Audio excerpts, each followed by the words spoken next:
Matapos ang lahat ng misyon nila Gonzalo, kanya-kanya na silang paghahanda ng kanilang mga gamit sa paglalakbay nila kinabukasan.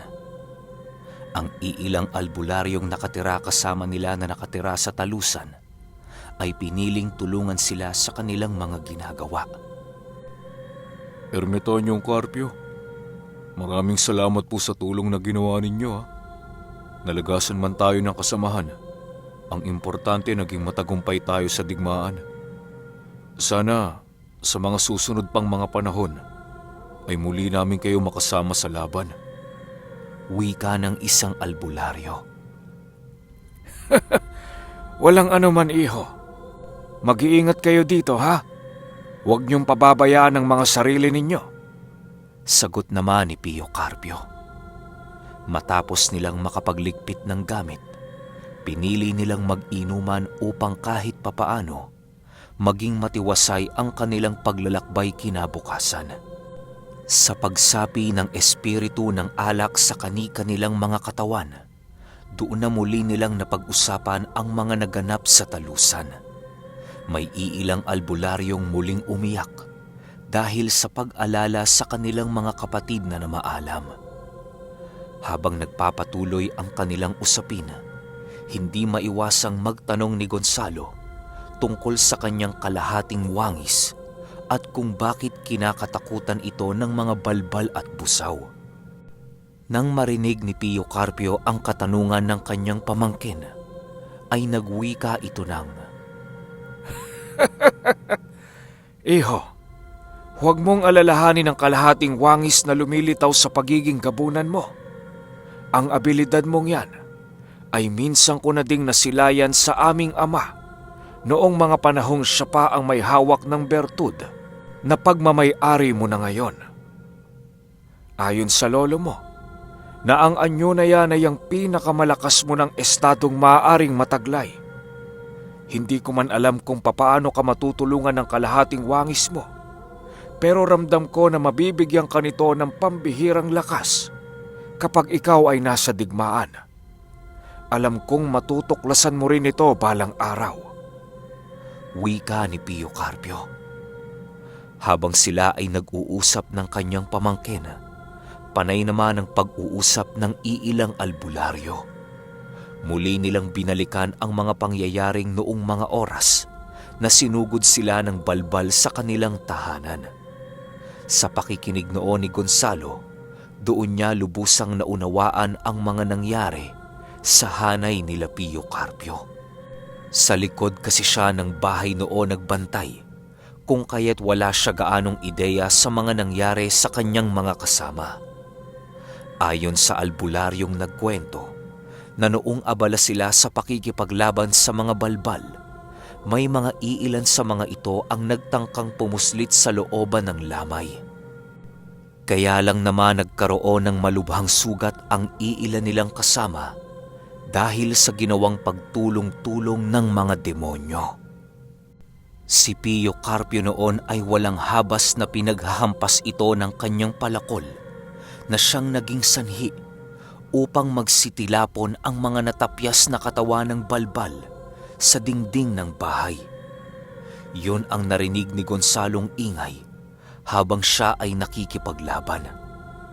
Sa pagpapatuloy ng kanilang pag-uusap, ay halos hindi nila namalayan ang takbo ng oras. Pagsipat ni Gonzalo sa orasan, doon niya nakitang malapit na palang sumapit ang hating gabi. Tio Carpio, malapit na ho ang 12:00. Sigurado ho ba kayong magdamagan tayong magiinuman? Tanong ni Gonzalo. Hindi naman, iho. Matutulog na din tayo maya-maya lang. Sagot naman ni Pio Carpio habang nagsisindi ito ng kanyang tabako. Sa pagsindi ni Pio Carpio ng tabako, doon na naman nasilayan ni Gonzalo ang napakaamong muka ng kanyang tiyuhin. Sa pagsilay niya dito, ay biglang nanumbalik sa kanyang isipan ang mga alaala nilang dalawa noong unang beses silang magkita. Sa tinagal-tagal na pagsasama noon nila Gonzalo, ay halos hindi nababawasan ang taas ng pagtingin niya kay Pio Carpio. Marami siyang natututunan sa tiyuhin niyang yun tungkol sa pamamaraan bilang isang ermitanyo at mabuting tao. Ilang oras pa ang lumipas, tuluyan na ngang napagpasyahan ng kanilang pangkat na magpahinga. Kanya-kanya na silang hanap ng kanilang matutulugan upang salubungin ang umaga ng masigla. Kinabukasan, maaga pang nagising ang kanilang pangkat dahil sa muling pag-uumpisa ng kanilang paglalakbay. 6 silang babalik sa ulutangan noon, kung kaya't kinailangan nilang humiram ng kalabaw sa mga kasamahan nilang nasa talusan. Hindi naman sila nito pinagdamutan at ibinigay sa kanila ang lahat ng kanilang kakailanganin sa paglalakbay. Ermitanyong Carpio, muli ho kaming nagpapasalamat sa tulong na naibigay ng inyong pangkat. Mag-iingat ho kayo sa inyong paglalakbay at naway gabayan kayo ng mga anghel sa pag-alis nyo ng talusan. Wika ng isang albularyo. Mag-iingat din kayo rito. Kapag merong problemang hindi inaasahan, huwag kayong magdalawang isip na kami ay lapitan. Nandito lamang kami sa lahat ng oras at handang magbigay ng tulong. Sagot naman ni Pio Carpio. Bago sila tuluyang makaalis ng bahay na yon, ay napakaraming pagpapaalam ang naganap. Halos nanlumo na naman noon si Gonzalo dahil sa mawawalay na naman siya sa kanyang mga kasama na itinuring na niyang kapatid. Bago pa man sumapit ang 6:00 ng umaga, nagawa na nilang makaalis ng baryo. Dahil sa medyo marami-rami sila noon, inaasahan na ni Pio Carpiong aabuti ng ilang araw ang paglalakbay nila pabalik sa kanilang lugar. Hindi naman ito alintana nila Gonzalo dahil ang mahalaga para sa kanila ay makauwi ng ligtas sa kani-kanilang mga pamilya. Habang binabagtas nila ang daan, panay naman ang pag-uusap na ginagawa nila Samuel. Marami sila noong usaping tinalakay tungkol sa mga naganap sa talusan. Alam mo, Gonzalo, pasalamat na lang tayo dahil walang nakisaling mga itim na engkanto sa digmaan. Kung nagkataong merong nakigulong ibang nilalang, nako, malamang hindi lang yun ang masasawi sa hanay natin. Kahit papano, ramdam na ramdam ko pa rin ang pag-iingat sa atin ng Ama sa lahat ng ating mga ginagawa. Wika ni Samuel. Kaya nga Samuel, buti na lang talaga at walang tulong na naibigay sa kanila ang ibang nilalang. Hindi ko rin maisip ang mangyayari sa atin kung may iba pang makikisali sa laban. Sagot naman ni Gonzalo. Habang sila ay nag-uusap, kung ano-ano na naman ang kanilang natalakay. Sa pagbabagtas nila ng daan papauwi, ay ang paglakbay rin ng wisyo ni Gonzalo sa napakatalinghagang mundo na kanilang kinatatayuan. Nang marinig ni Pio Carpio ang kanilang mga pinag-uusapan, pinili nitong makisali na din sa mga paksang tinatalakay ng dalawa. Ang kanilang pinag-uusapan kasi noon ay tungkol sa mga tan-awang nakatayo sa iba't ibang lugar. Sa dinami-rami ng pwede ninyong pag-usapan, tanawan pa talaga. O siya, dahil sa marami akong alam sa bagay na yan, ako na mismo magpapaliwanag sa inyo. Alam nyo, ang tanawan ay mga mahihiwagang bato na gawa ng mga engkanto. Kadalasang maraming uri ng mutya ang nakabaon sa tanawan na siyang pangunahing punteriya ng mga antingero. Hindi madaling kunin ang mga mutya sa tanawan dahil sa binabantayan nito ng hindi mabilang na engkanto. Sa pagkakaalam ko, ang pinakamalakas na tanawang aking nakita ay ang tanawang binabantayan ng 2 maharlikang engkanto at nakalagak yon sa lugar ni Ruben. Wika ni Pio Carpio. Dagdag pa nito na sa dinami-rami ng tanawang kanyang nasilayan, ang tanawan lamang nila Haring Rufus ang kakaiba sa lahat. Napaka-perpekto ng pagkakagawa ng batong yon na parabang sinadya talaga ng mga engkanto. Nakalagak ito sa pinakatuktok ng bundok na kadalasang tinatawag na baylan o bundok ng ginto. Minsan na ding naikwento ni Ruben kay Pio Carpio kung gaano kayaman ang bundok na tinitirhan ng kanyang kasangga. Ayon kay Pio Carpio, na marami nang namatay at nawalang tao sa lugar na yon dahil sa kanilang panghihimasok. Ang ibang gumawa ng kuweba sa paanan ng bundok ay nawala na lamang na parang bula nang sa hindi maipaliwanag na dahilan. Minsan na ding naikwento sa kanya ni Ruben ang tungkol sa commander na naging kaisa ng kanyang kaibigan. Meron itong 2 malalakas na mutya na nasa ilalim ng kanyang pangangalaga. Kilala ang taong yon sa pangalang Commander Kipong. Nang marinig ito nila Gonzalo, ay halos napaisip sila kung anong mutya ang pinanghahawakan ng taong naikwento ni Pio Carpio. Hindi pa man tapos si Pio Carpio sa pagkukwento, panay singit na ng mga katanungan sila Gonzalo.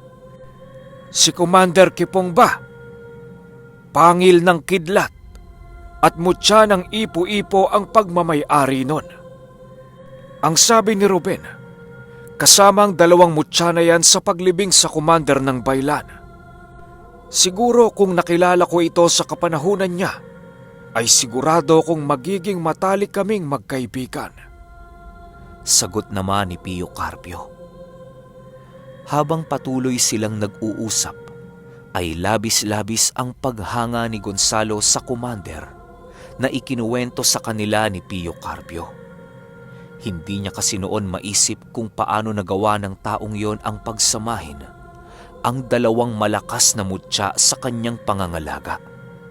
Napakahirap kunin ang pangil ng kidlat at ganun din naman ang sa ipo-ipo. Hindi ito gaanong nagpapakita sa mga ordinaryong tao sa kadahilanang meron itong kakayahang makapagpili ng taong kanyang gagabayan. Kung ikaw ay merong pagnanais na pangsarili lamang, ay hindi mo kailanman masisilayan ang mutyang yon. Sa pagsapit ng tanghali, pinili nilang tumigil na muna sa kanilang paglalakbay upang sabay-sabay silang makapananghalian. Sanay na sila sa ganoong gawain, kung kaya't hindi na bago sa kanila ang kumain kung saan-saan. Ang lugar na kanilang tinigilan noon ay isang malawak na damuhan na merong punong nagsisilbing lilim sa kanilang pinaghihigaan. Kitang-kita nila doon ang napakagandang likha ng kalikasan na siyang pinakapaboritong masilaya ni Gonzalo. Matapos nilang kumain, muli na naman silang nagpatuloy sa kanilang paglalakbay. Sa paglapit nila sa paanan ng isang bundok, nadapo sila sa napakasukal na kakahuyan. May mangilan-ngilan pang tao silang nakikita sa lugar na yon na abala sa pagkuha ng mga panggatong.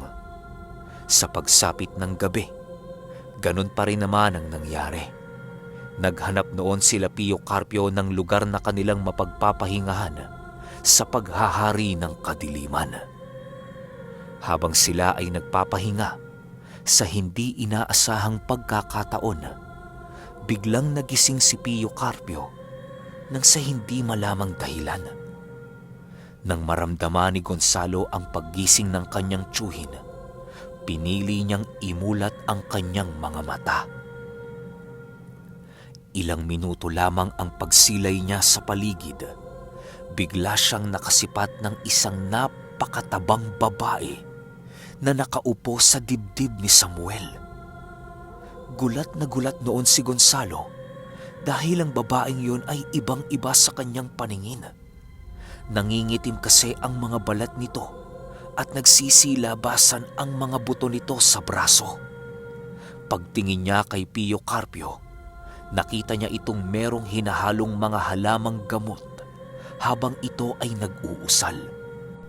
Nang masipat ni Pio Carpio'ng pabangon sa kanyang higaan si Gonzalo, bumulong ito ng, Hayaan mo na ako rito, iho. Kaya ko na to. Batibat lang yan. Nang marinig ito ni Gonzalo, agad din namang pumasok sa kanyang isipan ang sinabi ng kanyang tiyuhin. Hindi siya noon labis na makapaniwala dahil sa alam niyang maraming tangan-tangan na karga si Samuel. Hindi ito basta-bastang malalapitan ng mga nilalang kung hindi niya ito nanaisin. Matapos makagawa ng pangontra ni Pio Carpio, dahan-dahan itong lumapit sa hinihigaan ni Samuel. Kasabay ng paglapit niya dito ay ang pagsunog niya ng mga halamang gamot na kanyang hinalo. Pagtama ng usok nun sa batibat, tuluyan din naman itong naglaho na parabang isang usok. Doon pa lamang nakahinga ng maluwag si Samuel nang magawa ng maitaboy ni Pio Carpio ang nilalang na gumagambala sa kanyang pagpapahinga.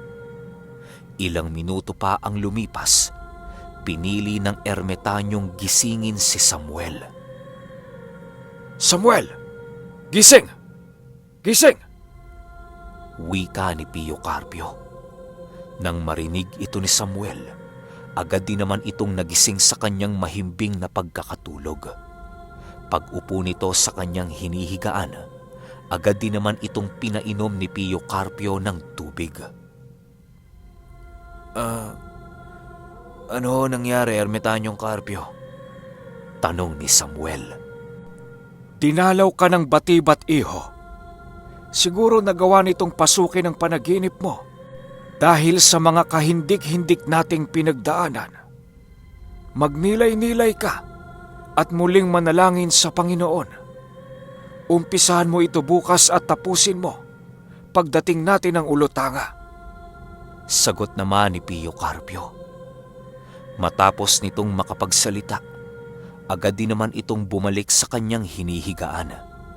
Ganon din naman ang ginawa noon ni Gonzalo at maging si Samuel. Kinaumagahan, bago pa man pumutok ang haring araw, ay nagpatuloy na sa kanilang paglalakbay ang pangkat ni Pio Carpio. Hindi na noon nagagawang makapag-usap nila Gonzalo sa kadahilan ng abala noon si Samuel sa pagdarasal. Tio Carpio, paano hong nadalaw si Samuel ng batibat? Tanong ni Gonzalo.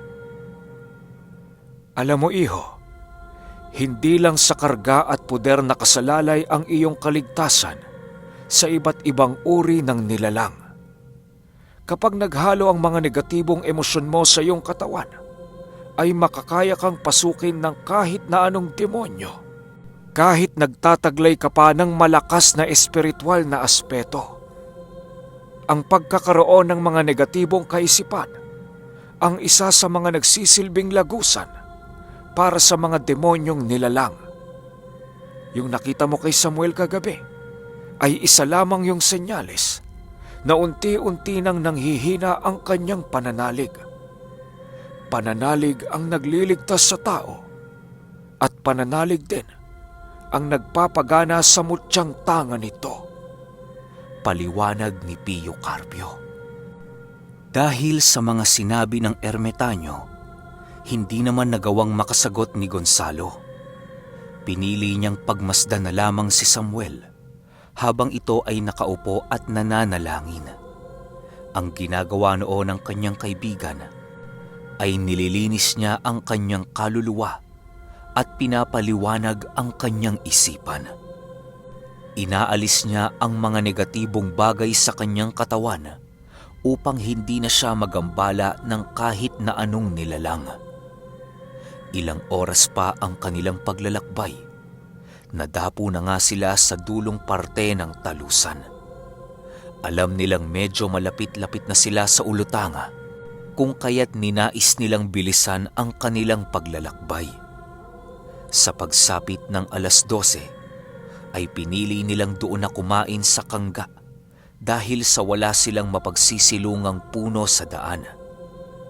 Matapos kumain noon nila Gonzalo, balik na ulit sa pananalangin si Samuel. Halos sa loob ng isang araw na yon ay napakadalang nilang mag-usap.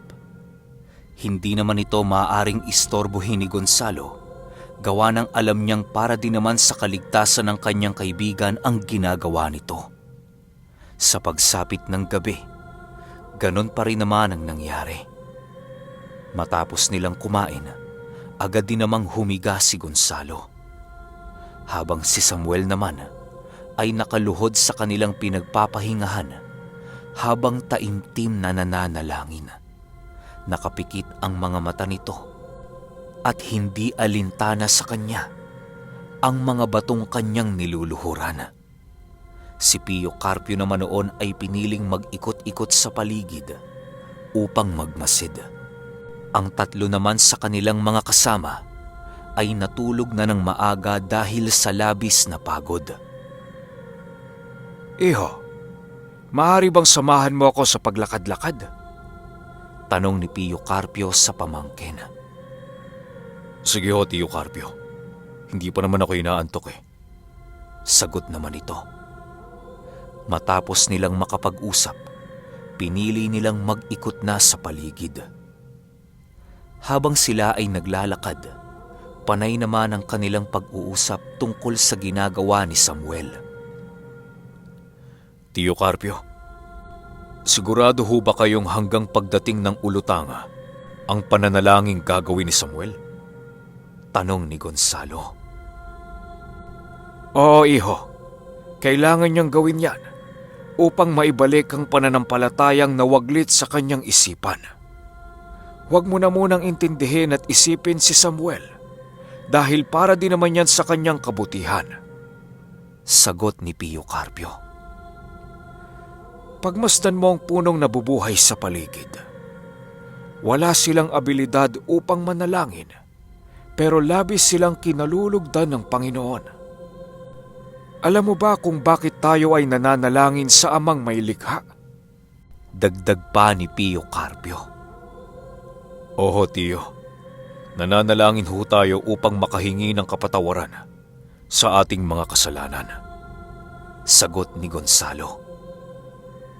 Tama ka, iho. Pero ang pagpapanalangin ay hindi lamang sa kapatawarang ating inaasam. Ito ay ginagawa natin upang magkaroon tayo ng malakas na koneksyon sa ating Amang pinagmulan. Ang mga puno ay walang kakayahang manalangin dahil wala din silang kakayahang gumalaw at gumawa ng masama. Mas puro ang kaluluwa ng puno kumpara sa kaluluwang taglay natin. Sagot naman ni Pio Carpio. Nang marinig ito ni Gonzalo, ay pinili niyang pag-isipan ang sinabi ng kanyang tiyuhin. Okay, yung 79. Sunod kagad natin. Yun lang. Salamat.